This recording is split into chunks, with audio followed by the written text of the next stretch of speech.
जदि बंधु माने आपण माने बहुत दिन धरी गैस बा एसिडिटी समस्या रे पीड़ित अछंती ताहाले ए भिडियोटी की निहाती भाबरे देखंतु। आज मु एमिति एक उपाय बतेबी जेउथिरे कि आपनकर गैस सबुदिन पाई हर्षौ छु होई जिवो।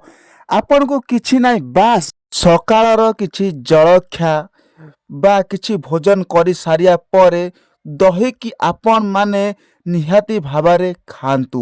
ଦହିରେ ଏପରି ଏକ ଭିଟାମିନ୍ ରହିଛି ଯେଉଁଟା କି ଆପଣର ପାଚନ ଶକ୍ତିକୁ ମଜବୁତ କରିଥାଏ ଏବଂ ଡାଇଜେସନ୍ ସିଷ୍ଟମକୁ ବି ମଜବୁତ କରିଥାଏ ଏବଂ ଡାଇଜେସନ୍ ହେବାରେ ସାହାଯ୍ୟ କରିଥାଏ ଦହି।